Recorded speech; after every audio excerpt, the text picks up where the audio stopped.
जय हिंद दोस्तों, आप सभी का स्वागत है आपके अपने YouTube channel Priyanka GK GS classes पे। तो दोस्तों डेली जो है हम जीके जीएस का प्रैक्टिस सेट लेकर आ रहे हैं सुबह सुबह में भी और शाम में भी। तो आज जो है तो मैंने पूछा था पिछली वीडियो में कि 25 क्वेश्चन कराइए या 50 क्वेश्चन, तो सभी ने बताया कि 50 क्वेश्चन का करवाना है। तो इस वीडियो में तो है आज भी जो है बिहार डीएलएड एंट्रेंस एग्जाम 2025 के लिए जो सेलेक्टेड क्वेश्चंस जीके जीएस का 60 क्वेश्चन करवाने वाली हूँ। तो पेशेंस के साथ सारे क्वेश्चन देखिएगा। हो सकता है कि आपका इसमें से जो है किसी न किसी एग्ज़ाम शिफ्ट में जो है 10 क्वेश्चन देखने के लिए मिल जाएगा।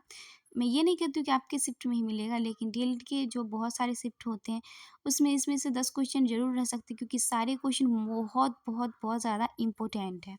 तो चलिए स्टार्ट करते हैं। पहला क्वेश्चन है कि दीफू दर्रा कहाँ स्थित है? कहाँ? तो देखिए, दर्रा या पास जो होता है कि दो जैसे पहाड़ों के बीच में जो प्राकृतिक रूप से जो रास्ता बना होता है उसे दर्रा कहते हैं। और दर्रा जो दीफू दर्रा है वो हमारा अरुणाचल प्रदेश में स्थित है। तो option B is the correct answer हो जाएगा। ओके, बढ़ते हैं नेक्स्ट क्वेश्चन की ओर। इसे हम प्रैक्टिस सेट नहीं कहेंगे क्योंकि आंसर शो हो रहा है, तो ये हमारा नोट्स हो गया। सिलेक्टेड क्वेश्चन है, बहुत इंपॉर्टेंट है, 60 क्वेश्चन करने वाले। जो लोग चैनल पे पहली बार जुड़े हैं तो प्लीज़ चैनल को सब्सक्राइब और वीडियो को लाइक ज़रूर कर दीजिएगा। दूसरा क्वेश्चन है कि भारत में सबसे लंबी बांध कौन सी है? तो देखिए, भारत में जो सबसे लंबी बांध है वो हीराकुंड बांध है, महानदी पर स्थित है और उड़ीसा में है। और पूछिएगा सबसे ऊंचा बांध कौन है, तो वो टिहरी बांध है। कौन सा बांध है? वो टिहरी बांध है। नेक्स्ट क्वेश्चन देखते हैं कि भारत की संसद में पहला लोकपाल विधेयक कब पेश किया गया? भारत की संसद में पहला लोकपाल विधेयक कब पेश किया गया? तो भारत की संसद में जो पहला लोकपाल विधेयक पेश किया गया था वो 1968 में किया गया था। नेक्स्ट क्वेश्चन है हमारा कि बिहार पंचायत राज अधिनियम 2006 की धारा 90 की उपधारा 1 के अधीन कौन सी संख्या की स्थापना हुई? तो देखिए, बिहार पंचायत का जो चर्चा है वो संविधान के जो है वो भाग 9 में है। किस में है? 9 किस में है? 9 में है। और उसमें जो है उसके अनुच्छेद 90 की उपधारा 2006 के अधिनियम, जो पंचायती राज अधिनियम 2006 आया था उसकी जो धारा थी 90 की उपधारा 1 के अधीन जो है वो ग्राम कचहरी की स्थापना किया गया था। नेक्स्ट क्वेश्चन देखते हैं। नेक्स्ट क्वेश्चन है कि निम्नलिखित में से कौन एक पंचायतों से संबंधित नहीं है? तो देखिए, राज्य निर्वाचन आयोग पंचायतों का चुनाव करवाता है। बिल्कुल, ये राज्यों का चुनाव नहीं करवाता, जैसे ये विधानसभा चुनाव हो गया, लोकसभा चुनाव करवाता है। सभी पंचायतों का कार्यकाल 5 वर्ष निर्धारित होगा। ऐसा जरूरी नहीं कि सभी का 5 वर्ष ही निर्धारित होता है। एक पंचायत के भंग होने के 6 महीना के अंदर नया चुनाव करवाया जाएगा, ऐसा नहीं होता है 6 महीना के अंदर चुनाव करवाना। इसका हमारा पूछ रहा है कि संबंधित नहीं है। तो देखिए, राज्य निर्वाचन आयोग पंचायतों का चुनाव संपादित करेगा। सॉरी, यहाँ देखिए, राज्य निर्वाचन आयोग है। एक होता है केंद्र निर्वाचन आयोग, जिसका चर्चा हमारे संविधान के भाग 15 में अनुच्छेद 224 से 229 है। तो ये राज्य निर्वाचन आयोग, तो राज्य निर्वाचन आयोग जो है राज्य का चुनाव करवाता है। सभी पंचायतों का कार्यकाल जो है वो 5 वर्ष होता है। एक पंचायत के भंग होने के 6 माह के अंदर जो है नया चुनाव करवाया जाता है। और पूछ रहा है कि संविधान का 74वां संविधान संशोधन जो है पंचायतों से संबंधित है, तो बिल्कुल नहीं, ये नगर पालिका से संबंधित है। 73वां संविधान संशोधन 1993 में जो है वो पंचायत से संबंधित है। तो ऑप्शन ये बी आपका करेक्ट हो जाएगा। नेक्स्ट क्वेश्चन है कि माउंट एवरेस्ट पर 2 बार चढ़ने वाली विश्व की पहली महिला कौन थी? तो संतोष यादव जो भारत की थी, और माउंट एवरेस्ट पर चढ़ने वाली भारत की पहली महिला बछेंद्री पाल थी। और माउंट एवरेस्ट पर चढ़ने वाली विश्व की प्रथम महिला जो थी वो जुंको तवई थी। कौन थी? जुंको तवई। जुंको तवई जो थी वो जापान की रहने वाली थी। नेक्स्ट क्वेश्चन है हमारा कि गांधीवादी विचारधारा का मूलाधार क्या है? ऑप्शन देखेंगे, राजनीतिक अधिनियम, सामाजिक आंदोलन, धर्म और नैतिकता या व्यक्ति की स्वतंत्रता। तो गांधीवादी विचारधारा का मूल धारा था वो था धर्म और नैतिकता। नेक्स्ट क्वेश्चन है हमारा कि अमीर खुसरो किसके दरबार में प्रसिद्ध कवि थे? तो अमीर खुसरो जो है वो अलाउद्दीन खिलजी के दरबार में सिद्ध जो कवि थे। Option D is the correct answer हो जाएगा। नेक्स्ट क्वेश्चन है कि धर्म के बारे में यह किसने कहा था कि यह जनता के लिए अफीम है। मतलब धर्म के बारे में जनता के लिए अफीम किसने कहा था, तो कार्ल कार्ल मार्क्स ने कहा था। Option D is the correct. वो कहाँ के रहने वाले थे, तो जर्मनी के। पतंजलि इसके संकलन के लिए विख्यात है। तो पतंजलि अभी देखते हैं ना जो योगा कराते हैं रामदेव बाबा, तो पतंजलि। तो जब मैं बच्चा से नाम सुनती थी पतंजलि, मैं जब बड़ी हुई तो पता चला कि योग दर्शन के जो प्रवर्तक हैं वो कौन है, पतंजलि हैं, पतंजलि। Option A. अगला क्वेश्चन है हमारा कि रजत क्रांति किससे संबंधित। तो देखिए रजत क्रांति, इसमें जो दूध उत्पादन से नहीं होगा, ये गलत दिया है। हमारा जो रजत क्रांति है वो अंडा से संबंधित है। किससे संबंधित है, अंडा से। तिलहन से हमारा पीली क्रांति हो जाएगा, दूध से हमारा श्वेत क्रांति हो जाएगा। ओके। अगला क्वेश्चन है हमारा कि पोवा रिजर्व फॉरेस्ट किस राज्य में स्थित है। तो पोवा रिजर्व फॉरेस्ट जो है वो असम में। Option D is the correct answer हो जाएगा। नेक्स्ट क्वेश्चन है हमारा कि भारत का मानक समय रेखा किस जिले से होकर गुजरती है। किस जिले से होकर गुजरती है भारत का। तो देखिए भारत का जो मानक समय रेखा वो सारे 82 डिग्री पूर्वी देशांतर की है। पूर्वी देशांतर जो आपका इलाहाबाद नैनी से गुजरती है, यानी कि यूपी किस किस राज्यों से गुजरती है, यूपी से, आंध्र प्रदेश से, उड़ीसा से, छत्तीसगढ़ से और आपका एमपी से। ओके। उत्तर प्रदेश, मध्य प्रदेश, आंध्र प्रदेश, उड़ीसा और छत्तीस 5 राज्यों से गुजरती है। तो ये इलाहाबाद के नैनी मिर्जापुर में जो है वहाँ से होकर गुजरती है। अगला क्वेश्चन है कि हम्पी का खुला संग्रहालय किस राज्य में। तो देखिए हम्पी का रथ आपको ये 10 रुपये के नोट पर, सॉरी 10 रुपये के, तो सूर्य का कोणार्क मंदिर है। आई थिंक आपको जो है ये 50 रुपये के नोट पे देखने के लिए मिलेगा हम्पी का रथ, 50 रुपये के नोट पे।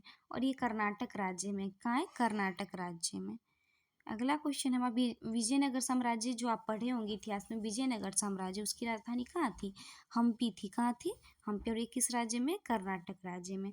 नेक्स्ट क्वेश्चन है कि भाभा परमाणु रिसर्च सेंटर कहाँ स्थित है। तो जो हमारे जो इसरो के संस्थापक थे, यानी कि परमाणु, भारत में जो परमाणु के परमाणु विज्ञान के जो जनक थे वो विक्रम भाभा, मतलब विक्रम साराभाई थे। तो उन्हीं के नाम पर जो होमी जहांगीर भाभा थे। भारत में जो है परमाणु विज्ञान के जनक जो थे वो होमी जहांगीर भाभा थे। और भाभा परमाणु रिसर्च सेंटर कहाँ है, मुंबई में है। नेक्स्ट क्वेश्चन देखते हैं कि भारत में जूट सबसे अधिक कहाँ होती है। तो भारत में जो सबसे अधिक जो जूट होता है वो पश्चिम बंगाल में होता है। तो बंगाल के डेल्टा क्षेत्र में होता है। कहाँ होता है, बंगाल के डेल्टाई क्षेत्र में होता है। नेक्स्ट क्वेश्चन है हमारा कि नीलगिरी के पहाड़ी क्षेत्रों में किसकी खेती की जाती है। तो नीलगिरी पहाड़ी कहाँ है, केरल। देखिए नीलगिरी की पहाड़ी 3 राज्यों की सीमा पर स्थित है, कर्नाटक, केरल और तमिलनाडु। ये तीनों राज्यों में पड़ता है नीलगिरी, जो पश्चिमी घाट और पूर्वी घाट का मिलन बिंदु है नीलगिरी पहाड़ी। और यहाँ पर कॉफ़ी होता है। क्या होता है, कॉफ़ी। नीलगिरी की पहाड़ी के क्षेत्रों में किसकी खेती होती है, कॉफ़ी की खेती होती है। नेक्स्ट क्वेश्चन है कि निम्नलिखित में से कौन सुमेलित नहीं है शास्त्रीय भाषा। देखिए अभी तो वर्तमान समय में से 11 भाषा है। ओके। तो संस्कृत 2004 में था, ऐसा नहीं है। जो तमिल को जो सबसे पहली बार 2004 में मान्यता प्राप्त हुआ था, सबसे पहला जो शास्त्रीय भाषा था वो तमिल 2004 में। ओके। कन्नड़ 2008 में, मलयालम 2013 में और उड़िया 2014 में। संस्कृत आपका है 2005 में होगा। पहले था हमारा तमिल, कन्नड़। ओके। नेक्स्ट देखते हैं यूएन सुरक्षा परिषद में कितने अस्थायी देश हैं। तो देखिए यूएन सुरक्षा परिषद में 5 अस्थायी देश है जिन्हें वीटो पावर प्राप्त है। तो वो हमारा क्या है, आप ऐसे याद रखिएगा, रूस का फेस FACA, रूस का फेस। रूस से रसिया हो जाएगा, F से फ्रांस हो जाएगा, A से अमेरिका हो जाएगा, C से चाइना हो जाएगा, E से इंग्लैंड हो जाएगा। तो याद रखिएगा जो इन्हें वीटो शक्ति प्राप्त है, चाहे भले ही 193 देश जो है सिग्नेचर कर दे, अगर एक भी इनमें से किसी भी चीज़ के लिए मना कर दिया जाएगा तो वो आपका जो है वो पारित नहीं होगा। एशियन डेवलपमेंट बैंक का मुख्यालय कहाँ है? तो एशियन डेवलपमेंट बैंक का जो मुख्यालय वो मनीला फिलीपींस में है। कहाँ है? मनीला फिलीपींस में, जिसकी स्थापना 1966 में हुआ था। ओके, बढ़ते हैं नेक्स्ट क्वेश्चन की ओर। अगला क्वेश्चन है कि भारत की खोज पुस्तक अहमदनगर किला जेल में कारावास के दौरान लिखी गई थी। भारत की खोज के लेखक कौन है? यानी कि कभी कभी ये तो हिंदी में नाम आया है, कभी कभी इंग्लिश में आएगा कि discovery of India. Discovery of India के लेखक कौन है? तो जवाहरलाल नेहरू। वहीं हिंदी में पुस्तक का नाम दे दिया भारत की खोज, तो याद रखिएगा पंडित जवाहरलाल नेहरू। नेक्स्ट क्वेश्चन है कि राशियों की कुल संख्या कितनी होती है? तो आपको पता है कि राशियों की कुल संख्या कितनी होती है? 12 होती है। ओके, अगला क्वेश्चन है हमारा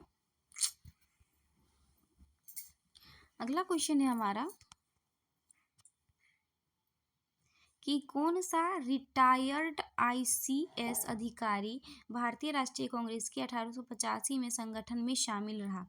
तो वो कौन थे? ए.ओ. ह्यूम, स्कॉटलैंड के थे। इनका पूरा नाम क्या है? एलन ऑक्टेवियन ह्यूम, जिन्होंने 1850 ईस्वी में कांग्रेस की स्थापना की थी।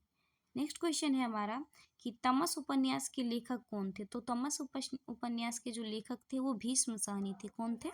भीष्म सहनी थे। ओके, नेक्स्ट क्वेश्चन है हमारा कि भारतीय आज़ादी के समय इंग्लैंड के प्रधानमंत्री कौन थे? तो भारतीय आज़ादी के समय 1947 के समय में इंग्लैंड के जो प्रधानमंत्री थे वो क्लीमेंट एटली थे। कौन थे? क्लीमेंट एटली थे। इन्होंने ही कहा था कि अगर मतलब उस टाइम एक विंस्टन चर्चिल थे और जैसे होता है ना कि दो प्रतिद्वंदी, और ये दोनों थे चुनाव में खड़ा, तो उन्होंने ये क्लेमेंट एटली ने कहा था कि अगर मैं जीत जाऊंगा तो भारत को आज़ाद कर दूंगा, ऐसे कहा था। तो इन्होंने जीत किया था, तो घोषणा पत्र कर दिया भारत की आज़ादी के लिए। अगला क्वेश्चन है कि महात्मा गांधी और बाबा साहब अम्बेडकर के बीच जो पूना समझौता 1942 में हुआ था, जेल में हुआ था, यरवदा जेल में महात्मा गांधी थे वहाँ पे, उन दोनों के बीच। नेक्स्ट क्वेश्चन है हमारा कि सिंह का संरक्षण कहाँ होता है? देखिए, सिंह का संरक्षण यानी शेर का संरक्षण जो गिर नेशनल पार्क में होता है, जो कि हमारा गुजरात में। Option D is the correct answer हो जाएगा। नेक्स्ट क्वेश्चन की प्रसिद्ध पेंटर राजा रवि वर्मा किस रियासत से जुड़े थे? तो राजा रवि वर्मा जो थे वो त्रावणकोर यानी कि केरल रियासत से जुड़े थे। तो इसका आंसर क्या हो जाएगा? तरावनकोर। मैंने कहा ना ये सारे क्वेश्चन इंपॉर्टेंट है, देखिएगा आपके डेली एंट्रेंस एग्जाम में इस 60 क्वेश्चन में से हो सकता है किसी न किसी शिफ्ट में 10 क्वेश्चन जरूर रहेगा। बिहार में बहने वाली नदियों में किसका उद्गम अमरकंटक में है? तो देखिए, सोन नदी जो आके पटना में मिलती है, यह अमरकंटक से दो नदी निकलती है, नर्मदा निकलती है जो पश्चिम की ओर बहती है, और सोन नदी पूरब की ओर बहते हुए कहाँ चल जाती है? पटना में गंगा नदी से मिल जाती है। अगला क्वेश्चन है कि पूर्ण स्वराज का संकल्प कांग्रेस के द्वारा कब पारित किया गया था? तो वो पंडित जवाहरलाल नेहरू जी के द्वारा लाहौर अधिवेशन में 31 दिसंबर 1929 को लाहौर अधिवेशन में पारित किया गया था। ओके, नेक्स्ट क्वेश्चन है हमारा कि मार्को पोलो 1922 से 1924 के मध्य डाइस से भारत आया था। तो वो किससे आया था? वेनिस से भारत आया था। कहाँ से आया था? वेनिस से। नेक्स्ट क्वेश्चन है कि भारत के संविधान के अनुच्छेद 243 ख के अधीन कौन स्वशासी संस्था स्थापित की गई है? तो वो कौन सी की गई? ऑप्शन देखिए, ऑप्शन के हिसाब से क्या हो जाएगा हमारा? पंचायत। क्या हो गया? पंचायत की स्थापना की गई थी। नेक्स्ट क्वेश्चन देखते हैं कि सिरपुर में किस राजवंश के शासन काल में रानी वास्टा ने ईंटों से एक मंदिर का निर्माण कराया था? तो वो कौन थी? पांडु वंश। कौन थे? पांडु वंश। Option C is the correct answer हो जाएगा। नेक्स्ट क्वेश्चन है हमारा कि प्रसिद्ध तवांग मठ निम्नलिखित में से किस राज्य में स्थित है? तो तवांग मठ जो है वो हमारा अरुणाचल प्रदेश में स्थित है। तो option D is the correct answer हो जाएगा। ये सारे क्वेश्चन के पीडीएफ आपको हमारे टेलीग्राम चैनल पे मिल जाएगा, तो ज़रूर से ज़रूर ज्वाइन कर लीजिएगा। टेलीग्राम चैनल का लिंक आपको हमारे वीडियो के डिस्क्रिप्शन में मिल जाएगा। प्राथमिक विपणन प्राथमिक विपणन समिति किस कार्य को नहीं करती हैं? तो जो प्राथमिक विपणन समिति है वो समर्थन मूल्य का निर्धारण नहीं करती है। ओके, नेक्स्ट क्वेश्चन है हमारा कि मशहूर नाइक जूते और कपड़े भारत सहित अनेक देशों में पहने जाते हैं। नाइक का अर्थ क्या होता है? देखिए, नाइक का अर्थ पूछती है नाइक का अर्थ पूछती है तो विजय की यूनानी देवी, विजय की यूनानी देवी इसका हिंदी में अर्थ होता है। ओके, विजय की यूनानी देवी। नेक्स्ट क्वेश्चन देखते हैं। निम्नलिखित में से कौन सा सुमेलित नहीं है? राज्यसभा सभापति, लोकसभा स्पीकर, बिल्कुल से विधान परिषद सभापति, विधानसभा स्पीकर। तो देखिए, विधानसभा में विधानसभा अध्यक्ष होते हैं, उनके लोकसभा के अध्यक्ष को लोकसभा स्पीकर कहते हैं, लेकिन विधानसभा के अध्यक्ष को विधानसभा अध्यक्ष कहते हैं, न कि स्पीकर। नेक्स्ट क्वेश्चन है हमारा कि राज्यसभा के लिए राष्ट्रपति के द्वारा कितने सदस्य मनोनीत किया जाता है? तो 12 किए जाते। लोकसभा में 2 किए जाते थे, लेकिन अब नहीं किए जाते। 2 एंग्लो इंडियन किए जाते थे, लेकिन अब नहीं किए जाते। डोल उत्सव या डोल यात्रा त्योहार किस राज्य में मनाया जाता है? तो डोल उत्सव या डोल यात्रा जो त्योहार है वो पश्चिम बंगाल में मनाया जाता है। ओके, नेक्स्ट क्वेश्चन देखते हैं। 40 नंबर क्वेश्चन है हमारा कि वर्ष 2022 का साहित्य अकादमी पुरस्कार हिंदी भाषा के लिए किन्हें सम्मानित किया गया था? तो बद्री नारायण को किया गया था। आपको ये याद नहीं करना है, हिंदी भाषा के लिए जो है वो किसे सम्मानित किया गया था, क्योंकि अभी 2025 चल रहा है, करेंट अफेयर्स का क्वेश्चन है, तो ये हमें नहीं पढ़ना है। नेक्स्ट क्वेश्चन देखते हैं कि हाल ही में चर्चा में रहे पुस्तक विक्ट्री सिटी किसके लिए लिखा गया है? तो वो सलमान रुश्दी के लिए। भी हमारा करेंट अफेयर्स का क्वेश्चन इसमें दिया गया है। हाँ, ये क्वेश्चन आपके लिए इम्पोर्टेंट हो सकता है, 2023 का, उससे कोई बहस नहीं है। भारत के शतरंज खिलाड़ी की अगस्त 2023 में जारी रैंकिंग 3 दशक से अधिक समय तक भारत के शीर्ष स्थान पर रहने वाले विश्वनाथन आनंद को पीछे छोड़कर कौन भारतीय शतरंज खिलाड़ी आगे निकल गए? तो भारत के ये भी क्वेश्चन पूछ सकता है कि भारत के पहले ग्रैंड मास्टर कौन थे? तो विश्वनाथन आनंद थे। और भारत के जो है सबसे कम उम्र के ग्रैंड मास्टर कौन है? तो वो डी गुगेश है, जो इस बार जो पता है आपको वर्ल्ड चेस चैंपियन में जो सबसे युवा वर्ल्ड चेस ग्रैंड मास्टर बने, ग्रैंड मास्टर का खिताब जीते हैं। ओके, बाकी सब ये सब करंट अफेयर्स का क्वेश्चन आ रहा है। अगला क्वेश्चन है हमारा कि प्रिंटिंग प्रेस तकनीक के आविष्कारक कौन है? तो ये मैंने पिछले वीडियो में भी कराया था। गुटेनबर्ग है, जो कहाँ के रहने वाले थे? जर्मनी के। ओके, ये देख लीजिए, जनवरी 2023 में भारत की अध्यक्षता में G20 स्वास्थ्य कार्य समूह की पहली बैठक का आयोजन कहाँ किया गया था? तिरुवनंतपुरम। ये क्वेश्चन मुझे भी नहीं पता था, G20 के बारे में इतना कुछ पढ़ रही थी वीडियो। अगला क्वेश्चन है कि निम्नलिखित पुस्तकों के विमेलित को चुने, मतलब विमेलित को चुनना है। Okay, life divine. तो देखिए, लाइफ डिवाइन अरविंद घोष जी के द्वारा लिखा गया, सही है। गीता रहस्य बाल गंगाधर जी के द्वारा लिखा गया है। India and communism Bhimrao Ambedkar ji के द्वारा लिखा गया, लेकिन विदर इंडिया जो है रविन्द्रनाथ टैगोर जी के द्वारा नहीं लिखा गया, तो हमारा यही करेक्ट आंसर हो जाएगा। नेक्स्ट क्वेश्चन है कि बिहार में 1857 की क्रांति के नेता कुंवर सिंह का देहांत कब हुआ था? तो ये क्वेश्चन पूछा गया क्वेश्चन है आपका, ये सारे कंपटीशन एग्जाम का क्वेश्चन है जो कभी न कभी किसी एग्जाम में पूछा गया है।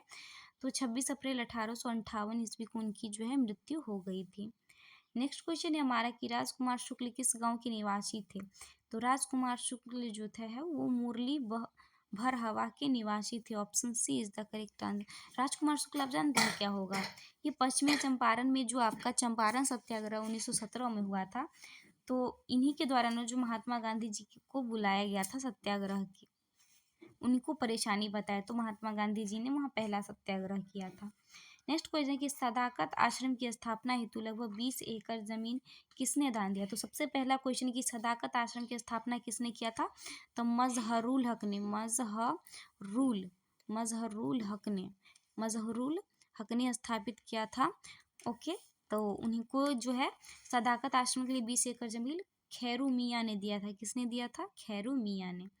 नेक्स्ट क्वेश्चन है हमारा कि हम बहुत बड़ी भूल करेंगे यदि हम बिहार की जनता और उनके मंत्रिमंडल को लीग के नेताओं के हिंसक व असभ्य आक्रमणों के आगे आरक्षित छोड़ देंगे।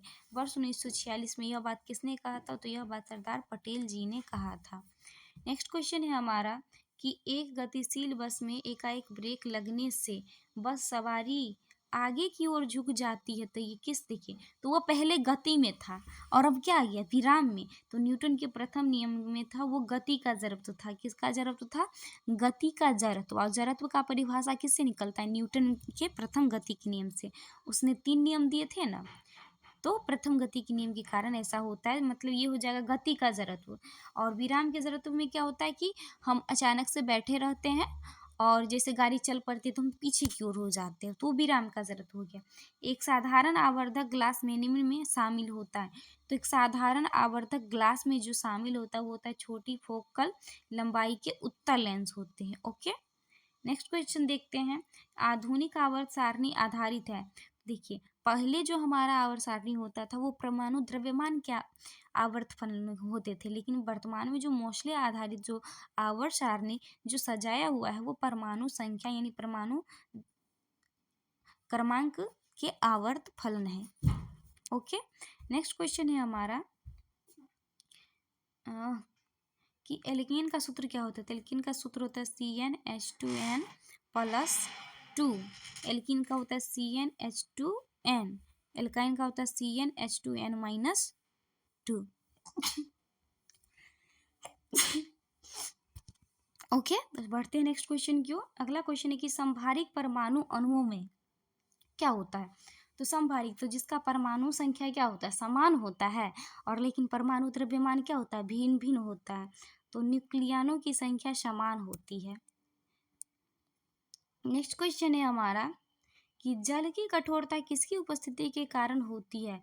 तो जल की कठोरता जो होती है वो मैग्नीशियम बाइकार्बोनेट की उपस्थिति के कारण होता है। Option A is the correct answer हो जाएगा। नेक्स्ट क्वेश्चन है कि ल्यूमेन किसका मात्रक है। तो ल्यूमेन जो है वो ज्योति फ्लक्स का मात्रक है। Option C is the correct answer हो जाएगा। नेक्स्ट क्वेश्चन है हमारा कि वायुमंडल में नाइट्रोजन गैस की प्रतिशतता कितनी है। तो वो सभी को पता होगा 78 है। 21% हमारा ऑक्सीजन है, 0.03% कार्बन डाइऑक्साइड है। नेक्स्ट क्वेश्चन है हमारा कि सूर्य के प्रकाश में किस रंग का प्रकीर्णन सबसे अधिक होता है। प्रकीर्णन पूछ रहा है, तो सबसे अधिक किसका होता है, बैंगनी रंग का होता है। सबसे कम किसका होता है, वो लाल रंग का होता है। लेकिन तरंग दैर्घ्य पूछेगा तो सबसे ज़्यादा लाल रंग का और सबसे कम बैंगनी रंग का। ओके, नेक्स्ट क्वेश्चन देखते हैं। टोटल हमारे पास 60 क्वेश्चन है और ये हमारा वीडियो का लास्ट और आखिरी क्वेश्चन। तब सबसे हम्बल रिक्वेस्ट है कि प्लीज़ चैनल को सब्सक्राइब, वीडियो को लाइक ज़रूर कर लीजिए, क्योंकि आप सबके सपोर्ट की बहुत ज़रूरी है। कि एल्युमिनियम सल्फेट का प्रयोग किया जाता है कपड़ों की छपाई में, आग बुझाने में। तो देखिए, एल्युमिनियम सल्फेट का Al2SO4 का हॉल 3 यही ना होगा हमारा। ओके, तो सल्फेट का प्रयोग किया जाता है किसमें, कपड़ों की छपाई में भी और आग बुझाने में भी। तो इसका आंसर क्या हो जाएगा, सी। आई होप आपको ये क्वेश्चंस अच्छे लगेंगे। वीडियो पसंद आएगा तो please like share and subscribe. Thanks for watching the full video.